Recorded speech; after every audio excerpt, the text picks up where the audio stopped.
Hi, everybody. Welcome to another show of the Everything Horror Podcast. And, well, we got a returning guest tonight. You might have remembered the episode with my buddy Alan, who unfortunately cannot make it tonight due to being busy.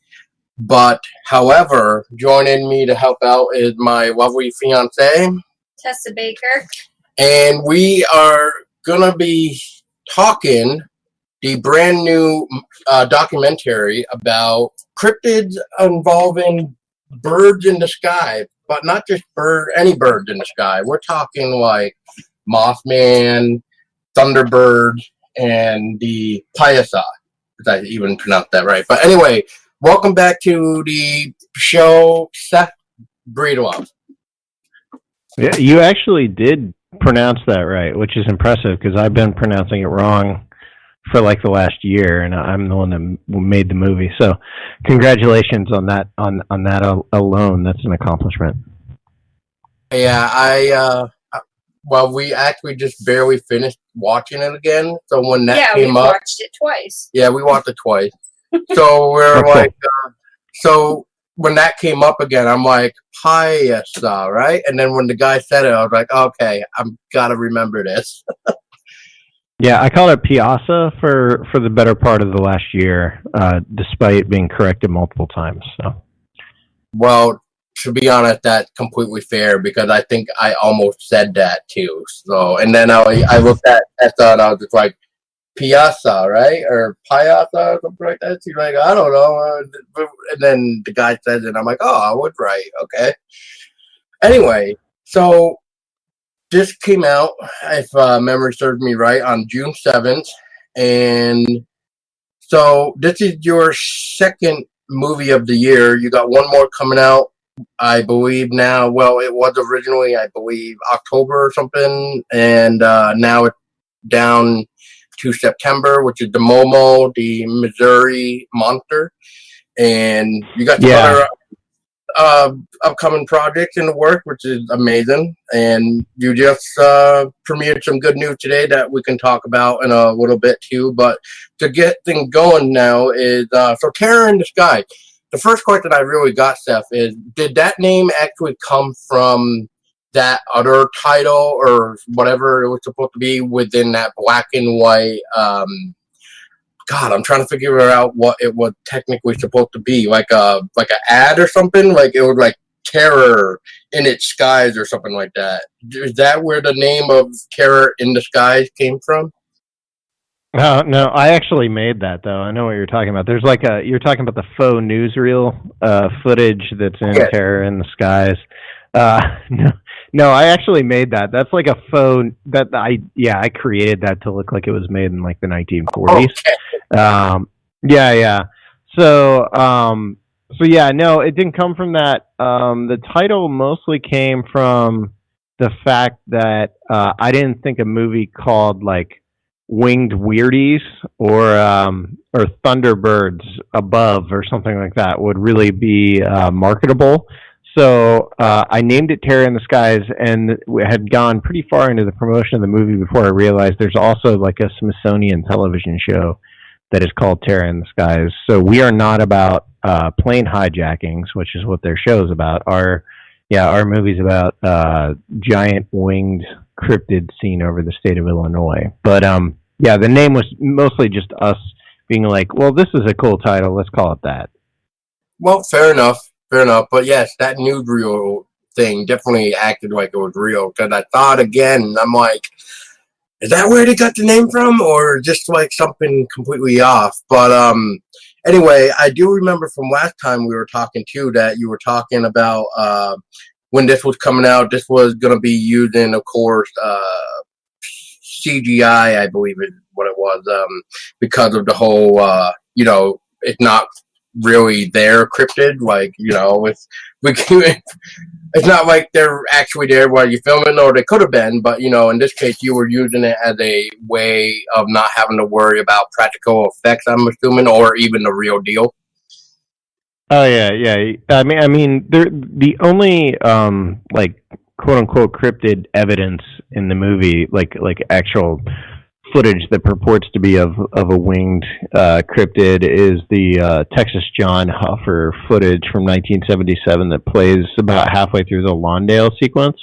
That's the only footage in the movie that is actual sort of like footage of a Thunderbird. Most of what we used in the movie is either hand-drawn animation, and or yeah, there's a lot of like CG effects, and the effects crew, which is pretty large. There were a number of people that were involved in the effects on the movie. That was a pretty substantial group of people that was putting together, all the various sort of like found footage looking effects. But most of it was handled by Santino Vitali and SRV Films. And Santino's been working with us since last year when he started on the Flatwoods monster movie. But yeah, for the most part, it's CG. And we didn't do like a great number of sort of live action recreations. In fact, there's none. The only sort of sequence that is like a live action effect sequence is at the beginning of the movie, when it opens with the little boy in the field. That's the only sort of like live action cryptid moment in the movie. Everything else is hand drawn or CG, which is different from most of our other movies. Most of our other movies have a fairly large number of like live action recreations and practical effects and stuff. I mean, for the most part, we like to use practical effects if we can. Unfortunately, when you get flying giant birds, it becomes a little more difficult to practically create that. Oh yeah, that's true. And to put on the record too, Seth, is Tessa and I have been busy since we last spoke, and we've been watching other films that you guys have created. Like we watched On the Trail of Champ, The Beast on Bray Road, or of Bray Road, and a couple other things that I think I'm missing. But yeah, we've been looking at the different. Yeah, we've been busy watching your films. Yeah. Awesome. Cool. Yeah, I'm actually really proud of everything we've done in the last couple of years. Just like the growth from something like Boggy Creek Monster to now is pretty crazy. If you watch them in that order, it's kind of insane to watch everything sort of spike and all the production values go up and all that kind of stuff. Everyone that works on these movies is constantly sort of improving all aspects of their craft, so that's been fun to watch. Oh, that's cool. Yeah, I definitely, so far, one of my favorites besides like Terror in the Skies is definitely the Beast on Bray Road. I think that was pretty well done. But then again, I've been learning and listening to like Dogman encounters and stuff just to kind of hear more about the weird cryptids, and to not to get off too much on track, but if I had to go, like if I had to walk in the woods and see either a Bigfoot or a Dogman, I would probably want a Bigfoot more than a Dogman in this case. But just from all the stuff that I've heard that people have encountered with the Dogman versus the Bigfoot, but yeah, the phenomenon seems to be a little nastier on that side of things. Oh yeah, but then we got like the Goat Man, which is a whole new different thing in itself. So it's just ridiculous too. But I mean, that was the other one. Okay, because yeah, now that I'm remembering with everything and what I'm just about to ask too is, so we saw the Mothman again being mentioned in Terror in the Sky, which we watched that other one there, the Mothman. Point Pleasant. Yeah.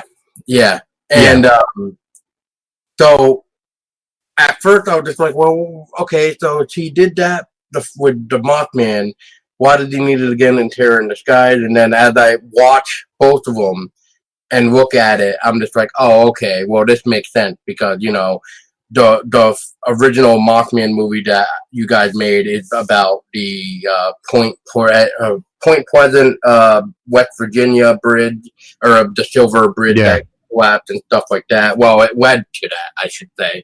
And then in this one, we're talking about sightings of the Thunderbirds and the Mothman and the Piasa. Well, here we go again. Piasa, thank you. Jeez, I think I said that right. Yeah, Piasa, yeah. You got it, yeah. Yeah, with the Chicago area. So it is kind of interesting to see, in this case, a different location for Mothman, especially for what he's known for, which is disasters and stuff like that. And one of the people were saying, I think, one of the people that you were talking with was mentioning something about, I forget how exactly it was worded, but it was something around how why is Mothman here in a big crowded area or something like that. But yeah. So the way I look at it is, well, why not? Because, if Mothman is known for disasters, Chicago, since it is a big area, as we kind of saw with the footage within the Terror in the Skies, is like, that would be a perfect, as much as I kind of hate to say it like this, but, it's true. But as we look at it, Chicago would be a nice spot for a Mothman performance. I'm going to just say it like that. Sure. Yeah. There's the weird thing about that, like the Chicago stuff, is that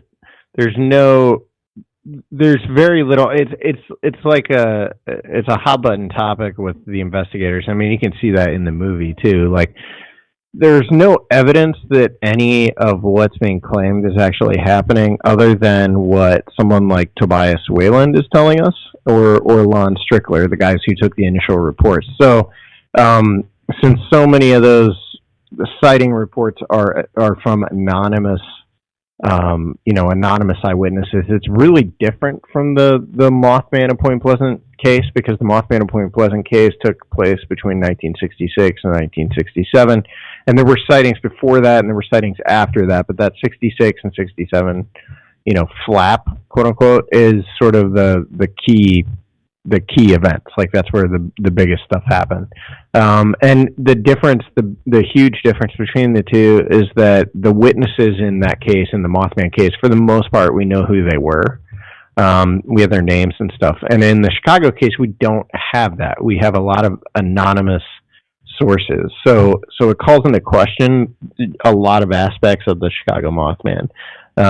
However, like, it's not to say that I don't think that there could be sightings happening of something called the Chicago Mothman, and who knows if it exists. Like, who knows why it would be there, and what it is, and why it's being seen around Chicago. But I do know that particular subject is really it's a hot button topic with a lot of people. There was a lot of arguing back and forth between the people we were interviewing over whether or not there was anything to the Chicago Mothman. And interestingly enough, too, the Terror in the Skies is sort of the middle chapter of what we're calling the Mothman trilogy. We're actually going to, so we made the Mothman in Point Pleasant in 2017, and that took a very in-depth sort of look at the 66, 67 Mothman flap, and then mostly focused on sort of Point Pleasant and some of the sightings on the other side of the river in Ohio, with very sort of tenuous mentions of the Men in Black activity and UFO activity. And then we made Terror in the Skies, which is devoted mostly to other winged cryptids, with maybe 1/4 of the movie focusing on the Mothman, but it does draw a lot of similarities between the town of Alton and Point Pleasant. And then next year we're making the Mothman Legacy, which is sort of it's revisiting the 1966-67 Mothman flap story, and really digging into a lot of the stuff that we didn't get to, like the Men in Black activity, UFOs, and sort of the changing face of Appalachian lore, and how the stuff that happened in the 60s in Point Pleasant isn't necessarily a new phenomenon, how it seems to be almost like, just a variation of something that's been going on there for centuries. Okay. That would explain the why I'm seeing the Mothman pop up 3 times. Well, this will be the third time next year, as you just said. So, okay, that would explain, because I was wondering why it seemed like you guys were really seemed to be not cramming out, but you guys were really focusing, it seemed, on like Mothman for a few titles of yours. So, like, I was just more curious. So I didn't know if that like really had a spark interest in you guys, and that's why you guys wanted to like really dive into it. But I mean, the Terror in the Skies is the Chicago Mothman seems to be a completely different phenomenon from something like the Point Pleasant, the Point Pleasant case. The Point Pleasant case is so big and so far-reaching that the hour and 6 minutes that our first movie was about the Point Pleasant, I mean, that was the runtime of the Mothman in Point Pleasant. We didn't even scratch the surface of what went on. And I always had talked about revisiting that story so we could really dig into, some of the Men in Black and UFO activity. And then there's a lot of cases like Mothman sightings that we just didn't get to in our initial movie. So yeah, the fact is, like, unlike a case such as the Flatwoods Monster or some of the smaller localized regional cases we've covered, the Mothman in Point Pleasant was a massive sighting event that took place not just in West Virginia but into Ohio as well, and a lot of those sightings have been sort of ignored or looked over. So and there's also just a desire for content about the Mothman, and which gives us an opportunity to revisit it, since we know that there will be eyes on it. It's the type of thing that we can make, and people will want to see it and support it, which for an independent production company is great. And it also, for us, we always wanted to revisit that story. This gives us sort of the opportunity to do that and have it be, almost like a no-brainer. Well, in that case, then yeah, I'll be looking forward for that then next year for sure. And I think what really caught my attention about next year too is the Mark of the Bell Witch. I think that really caught my attention too. And of course, we got your On the Trail of UFOs that you also announced today, actually, with revealing the poster art. And I like the poster art. I definitely like the way you guys are designing the artwork for the poster / like DVD cases as well, which I gotta give props to whoever the artist is that's making that, because I just like the I don't know, the color or something. Like, I just really don't know. It just seems to like catch you, and like it almost seems to make the art pop in a way. Yeah, Matt Pepler is the name of the artist, and yeah, he's amazing. It's we're trying to kind of keep all the On the Trail of projects branded in sort of the same way visually, so it's sort of easy to differentiate that from something like our movies where we have Sam Sheeran doing all the poster art. But yeah, the On the Trail of UFOs actually starts filming in I think 4 weeks, something like that, out in Nevada. So we're doing Nevada, Arizona, Utah, and New Mexico for the first round of shooting. And I'll be there it's not a very long trip, which is crazy because we're covering a lot of ground in a very short period of time. So we're going to be spending a lot of time in a car, but we'll be filming that, and then that will shoot throughout the rest of this year. Whenever I have a spare weekend or something, we'll be filming for On the Trail of UFOs, and then that will come out probably late next year. Like the tentative schedule is Momo comes out probably at the very end of September, and then there will be a lull until more than likely April of next year, when we'll put out the Mothman Legacy. And then the Mothman Legacy will be followed up in probably around Halloween, and by that I mean like the beginning of October, when the Halloween season kicks off, by the Mark of the Bell Witch. And then We are unsure right now of when On the Trail of UFOs will actually debut, but like the thinking right now is maybe not until winter of 2020. So like maybe December of 2020, but it's possible it could be out. It's just going to depend on how much work actually gets done during 2019 on it, because we actually plan on shooting the Mothman Legacy here before the year is out as well. So there's a lot of work we have to get through before the end of the year, but we're really looking forward to the Mothman Legacy because we get to revisit. It's our first time really revisiting a story like that. It's our first direct sequel, and then also we get to work on the Mark of the Bell Witch, which is something that we've been talking about for about 3 years now. So I know we're all really excited about all those titles. Oh yeah, I'm definitely excited for the Bell Witch for sure, and like it's always cool to even go back to be able to revisit a story that you guys have done, like in this case Mothman, because when it comes to certain cryptids, you kind of have to go back because, like you just said, there's so much with the Mothman to even touch on. It's just, you probably could have made, like, instead of Mothman in Point Pleasant, you could have made, like, what you did with On the Trail of Bigfoot, like a 2-disc thing, just because you could have done probably so much more, too. Or you could have done Point Pleasant, but then you could have really, like, what you wanted to do to begin with, like, the Men in Black and everything else that had gone on with Mothman and everything else. So, I mean, but we all know that time is money and money is time and all that stuff, so it doesn't really help either way. But either way, it's always nice to go back and revisit something, especially now, Seth, since, I believe when we last talked too, is like, you're still learning how to do things with small town monsters, and like, even now, you probably know a lot more so that when you do go into like the 3 films from next year, you'll probably try new things that you probably haven't really tried before. Mm-hmm. Yeah. There's always a lot of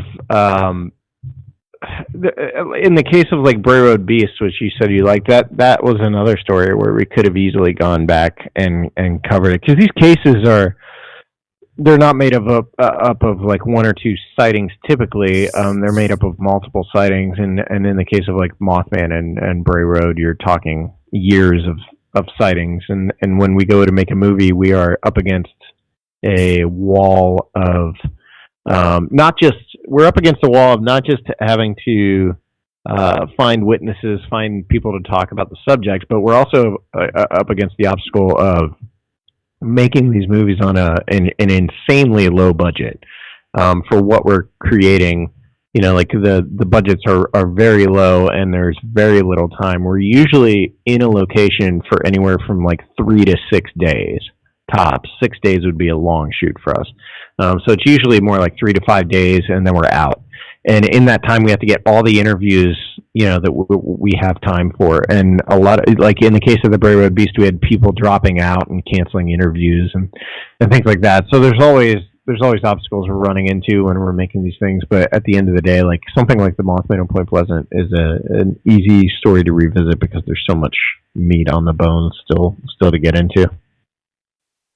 Right. And, well, that's pretty common that people would cancel their interview because at first they're excited about it, but then they start to realize, well, if I go out in public or put this out publicly, people that know me might come back at me because, I mean, look at like all the people back in the day where like 1960s, I think, or 1940s, 1950s, I think would be a good example where we see and hear like old UFO stories. I'll just put it out there like this too, but where we hear like old UFO stories where this specific either family or this one person sees this UFO, whether it just flying in the sky or it crashes down into the earth somewhere, and they go and publicly say what they saw, and the next thing you know, newspapers publish their story, and then we get to town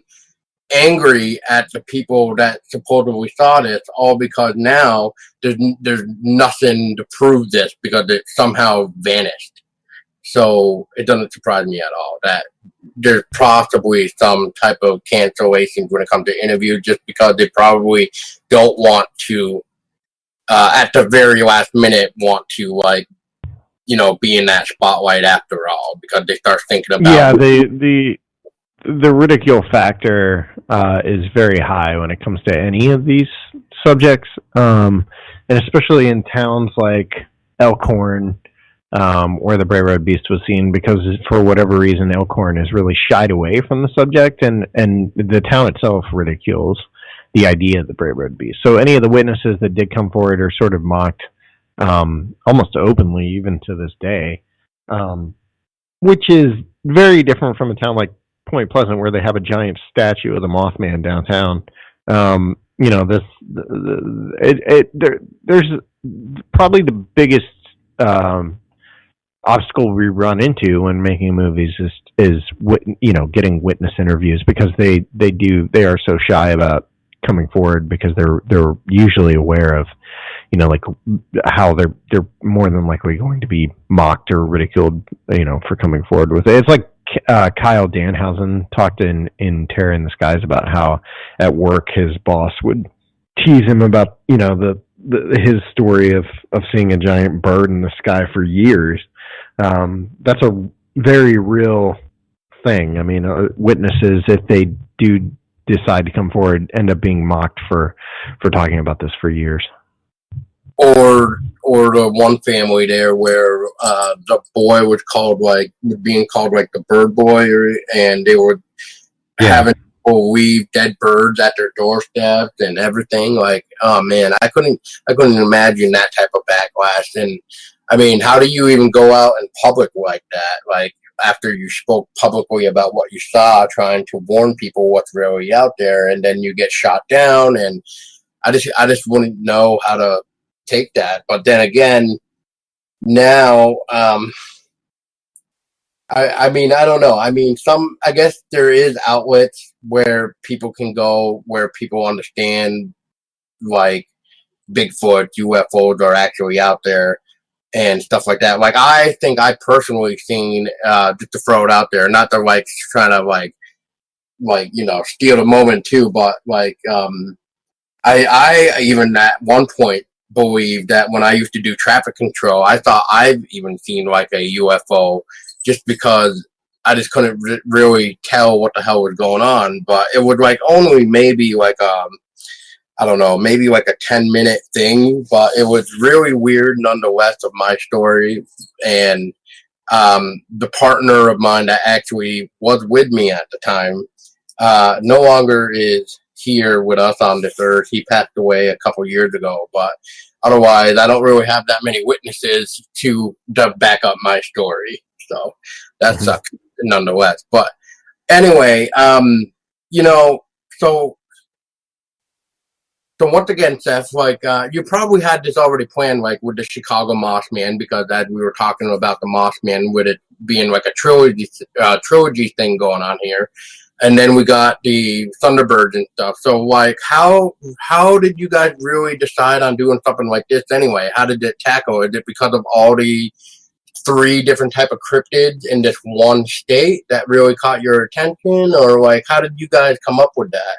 Yeah, I wanted to do a movie about, I think at the time I was reading about Marlon Lowe's Lawndale incident, and I was fascinated with that case and thought that would make a really interesting movie, but I also didn't think there was quite enough in just Thunderbirds to sort of, you know, fill out a film. So we talked about doing basically an Invasion on Chestnut Ridge style look at the entire state of Illinois and all their winged cryptids.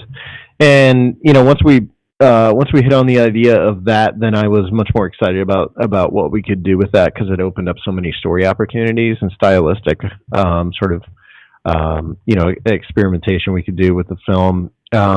And you know, when we started talking about the Chicago Mothman stuff as being a part of that, we had been asked if we were planning on doing a Chicago Mothman for film on its own for quite a while, and I just didn't think there was enough there to really cover it.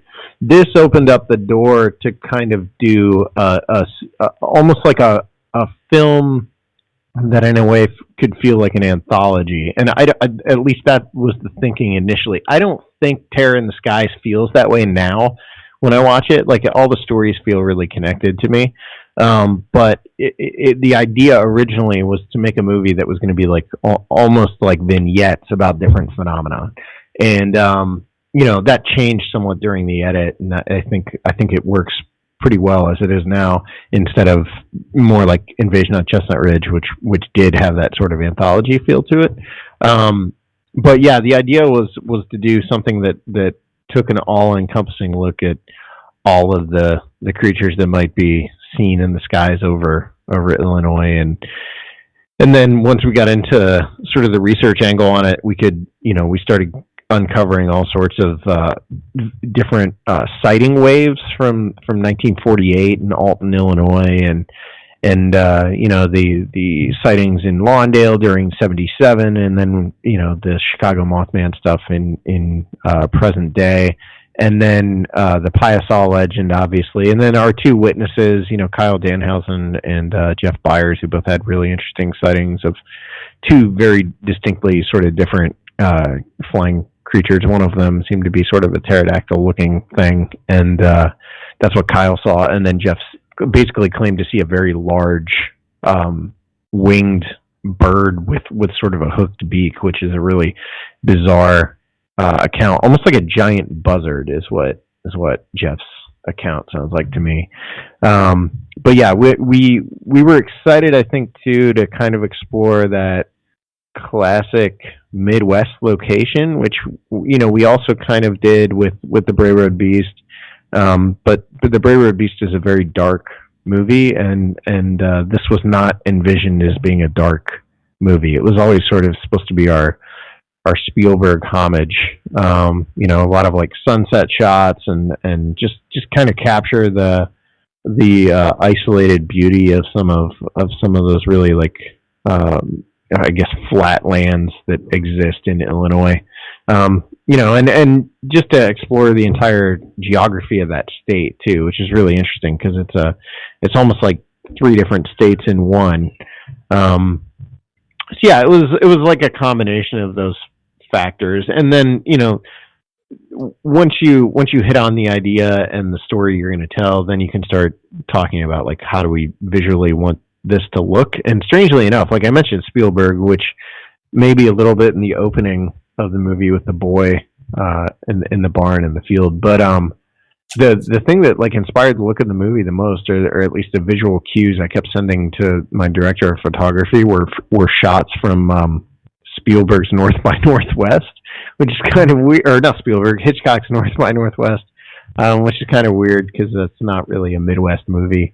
But we talked a lot about North by Northwest during the making of this, so I don't know if that's visually apparent when you're watching it, but that was that was the thing we most went back to.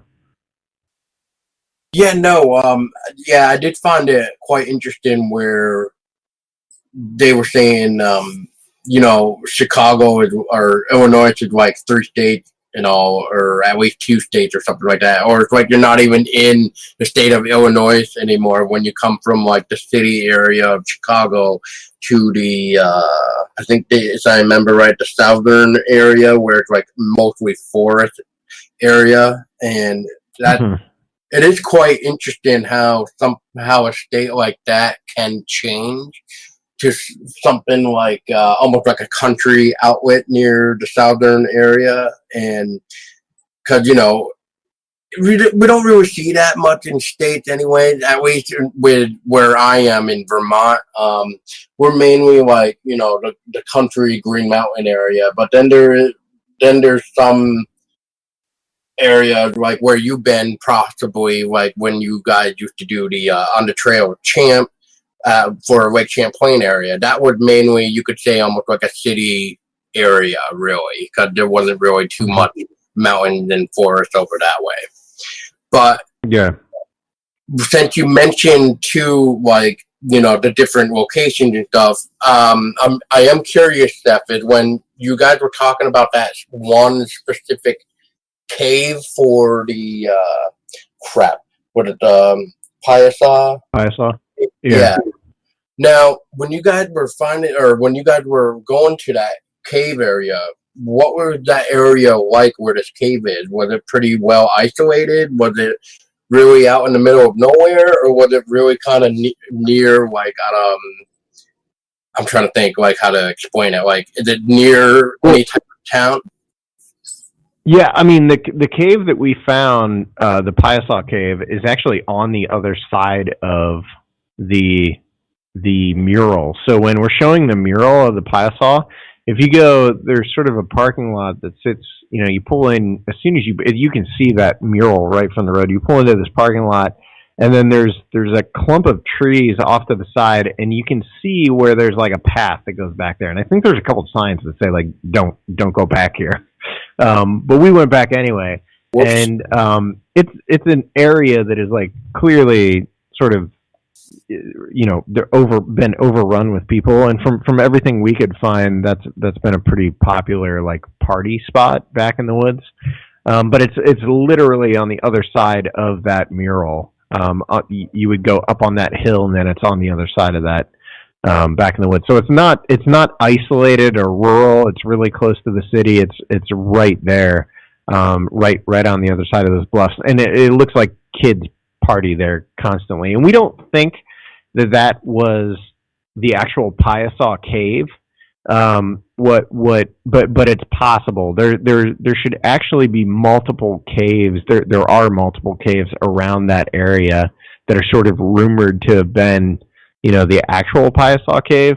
But that is, that particular bluff has that cave there, which is kind of cool since there's the whole legend of the actual Piasa cave. Oh, well, fair enough then. I can't believe it would be, like, almost that far from, I guess, the public eye, I guess, because you normally, when you hear a cave, you don't really hear too many being out in the public, especially that close as it seems this one is, and especially how maybe how wide it is. I'm not really quite sure how I really want to. Maybe, like, the depths of the cave. Like, it does seem like a pretty big. No, it's substantial. Yeah, it's substantial. If you get the DVD, you can see me walking. You can see all of us walking around inside of it. It's enormous. It was like, you could. The ceiling the ceiling on the cave had to have been like 75, 80 feet above us. I mean, it's a high, it's a very high bluff cave. The actual Piasa cave, though, the reason that I don't believe that would have been the actual Piasa cave is because the cave that was recounted, as being seen by the natives would have been actually on the side of one of those bluffs facing the river. So when you were coming down the river, you would have actually seen it from there. At least that's according to sort of lore. But there's a lot of disparity between what's been said about that cave and whether the cave existed at all. There are definitely a number of caves down in that area on those bluffs, and they're huge. They're really cool. Fair enough. If it isn't like a Piasa cave, then maybe something else could be used in it. Anyway, like, I don't know, maybe a Bigfoot. We always usually hear cryptos do look for caves, no matter what type of monster it is, really. So, what to say, you're lucky that nothing was living in it, I guess, Seth. You and your crew are all lucky. But one thing that really, I thought, struck a not nerve, but a chord, I should say, where I kind of went, that's very interesting. It's right as we kind of get toward the ending, where somebody mentioned for Thunderbird, like he doesn't understand why people are mainly afraid of them when, yes, they are big and stuff, but if we could study them, we could learn so much about animals and birds and everything else, which makes to be a very big topic of its own, really, because, like, you know, we always talk about when it comes to cryptid, in order to make anybody believe, we need a body of some sort. So in this case, if we get a big Thunderbird, you know, like, I don't know if we would really use it for studying. I think it would be more for, I mean, I don't know, like maybe a trophy, really. But I do like the idea of, well, if we could find a way to study these type of creatures without killing one or capturing one, because we all know how that's gonna go. But you know, I just think that's a very interesting point, because then, depending on how old these Thunderbirds are, we could actually learn so much about not only the bird themselves, but maybe our culture in general, just because of how ancient these Thunderbirds are. Really, even the Piasa, like, even if we could study something like that, we could learn so much just to really see what's really out there, maybe in the skies, or if not, on the ground too. Sure, yeah. If they exist, it's that would be the ultimate goal, I guess, would be to prove that they're there with some sort of body or something like that. Yeah. Now, you were talking a little bit about your animation and stuff. Now, how long does your artist, for even trying to maybe tell the specific scene to your artist for the animation, how long did it take to create, like, the animation to help tell the story from your witnesses? Well, the way that works is, so it depends on the animation we're talking about. With something like Chris Scalf's, the Lawndale sequence was done by Chris Scalf, and that took him, you know, like maybe a week to actually flesh out. Chris works in a number of different styles, and I think he uses 3 different, if not 4 different styles in this film. There's sort of that hand-drawn cartoon animation that he used on Lawndale, and then there's the maybe more like a painted style that he used for the little vignettes during Lyle's narrated sequences, where it goes through all the different sighting flaps. And then he did like a really cool, almost CG sequence for Jeff Byers' scene. And each of those, I mean, honestly, he can crank out a scene in like 2 days. It's usually about that fast. So, pretty impressive. It just depends. Yeah, it just depends on the workload that he's working on at the time. And you know, Chris is a professional, and he works mostly in commercials. And we were lucky enough to have him, you know, from Mothman up through Terror. That's awesome. Yeah, I was just curious because, you know, like I said, since Tessa and I have been trying to get back into your catalog, I should say, to like really watch from the start of you guys to where you are now. I mean, not only do you really see a difference, but the animation that we're talking about is pretty spot on. I mean, I haven't felt like if they felt like rushing away. I actually kind of like how they're portrayed, just because, you know, he does such a great job in bringing the story or whatever is trying to be told to life, really. And I think without being able to really, as you were mentioning before, like recreating the scene with practical effect, at least in this way, we can still kind of get a similar idea of what is being told. So that way, with us, we can really get more of a idea of what this person had to deal with, and just maybe how maybe the reason why it's hard to even reenactment is, like in this case, you know, with birds, you know, how you're going to get a big suit up in the air without crashing it and stuff like that. So it gets to be a pain, but I just give them props for what I've seen so far. And we still got, I think, 3 or 4 more of your movies to look at, I think. I forget exactly. But yeah. I give you all props for what you guys do. With that being said, too, Tessa, is there anything that you notice when watching Terror in the Sky? I know you've been kind of quiet. Is there anything that you caught your attention? I just like the movie overall. I think it was really well done, and it was really interesting to hear about the Piasa and the Thunderbirds, and more about the Mothman, and to see that there was more sightings of the Mothman in Chicago, Illinois, besides Point Pleasant. Point Pleasant, yeah. Yeah.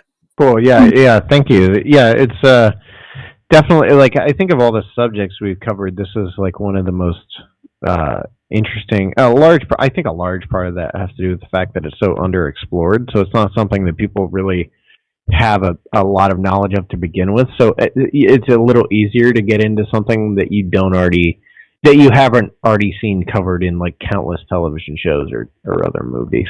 So, but I'm glad definitely glad you liked it. Well, yeah. I mean, I think like to touch on what you were saying too, Seth, is like, you know, as the documentary even tells us, like, I believe it was the Thunderbird, maybe it was the Piasa, actually. Hang on, brain is trying to think. Maybe it is the Piasa, where they were saying, I forget who it was, the interviewee at the time that was saying, people are actually afraid to even mention or even say the name because they fear, I think it is Thunderbird now that I think about it, that Thunderbird said that they'll show up. Yeah, that they're going to show up and find them. So I thought that was really interesting. So it's almost, well, maybe it's not really like the Mothman because I still don't know how he really shows up. He just kind of shows up and waits for like a perfect moment for a disaster, unless like there's some sort of curse going on, like with Point Pleasant. People I think even till this day, like, you know, it must have been a curse or something, like, because of the Indian that was killed and cursed the place for like 200 years. So, I don't know. To touch on it real quick, so we got the 3 movies coming out next year that you have mentioned: the Mothman Legacy, the Mark of the Bell Witch, and On the Trail of UFO. Now, are you guys planning on doing another crowdfund campaign for that, or do you guys? Yeah, we launch. That's typically how we fund everything we do throughout the year. So we launch. We always launch those in either late January or early February, and then that's sort of how we manage to fund all the films we make or projects we make throughout the year. So we're still, I mean, obviously our focus is still very much on what we're working on now, like post-production on Momo is like our primary focus right now. But yeah, we'll be launching, I think the next Kickstarter will launch in early February of 2020. Cool. I'll definitely have to keep my eye out for that from you guys, because I definitely do appreciate your work, and that it's nice to see these crypto stories coming to life in the way that you guys are doing it. So I appreciate it. Man. You're welcome. Yeah, thank you. Yeah. Tessa, is there anything that I didn't catch or that I didn't touch on from either Terror in the Skies or something that you wanted to ask Seth? No, not really. I'm actually very pleased with all the work that you've done, Seth, with all of your films. I find that I've been really getting into them, and just keep up the good work. Awesome. Thank you so much. You're welcome. Yeah, and so Seth, before we wrap this up too, is there anything that I didn't touch on that you would like to talk about? No, I mean, I think we hit everything, you know, like smalltownmonsters.com and on the trail of .tv are like the best places to learn about our stuff. And then there's social media, all the social media platforms, Twitter and Facebook and Instagram and all that stuff we're on. And other than that, no, we're I think we hit everything we could. Well, that's the way I try to do it around here. Make sure I try to hit as much as I can. And, well, I know Momo comes out in, like you said, end of September or October, but if I can ask you now, but if down the road, maybe in like a month or two, Seth, would you like to come back on so we could maybe talk about the other film that you guys have that we could maybe touch on? So if I had it, like any questions or anything that we could maybe throw in there. Yeah, for sure, man. I appreciate it, man. And just so you know, if you, I don't know if you are in the area, will be in the area when you guys come for like the filming of on the trail of UFO, from what I was reading earlier. But if you are around the Rutland area, that's where Tessa and I live in Vermont. So Awesome. it'd be kind of cool if we could meet up and just meet, and then I'll let you go on with your business, because, like you said, I don't want to keep you from your 3 to 5 days of shooting. It would just be cool to meet. It would just be a pleasure to meet you. Yeah, for sure. I'll hit you guys up. Well, I appreciate it, Seth. And so smalltownmonster.com and onthetrail.tv are the best places for you guys, the listeners, to go. And I believe, yes, there is a newsletter that you guys can sign up for, because I believe I even got a newsletter just today or something. I know I got something from Small Town Monster today from a newsletter or something. But yes, you'll get to learn about all the upcoming projects that Steph and his crew are working on, and you'll probably get the information probably before the public. I don't know how Steph works with Small Town, but about the upcoming Kickstarter next year and the upcoming Momo project, which Seth is more than welcome to come back when Momo comes out too, because that would be a fun one.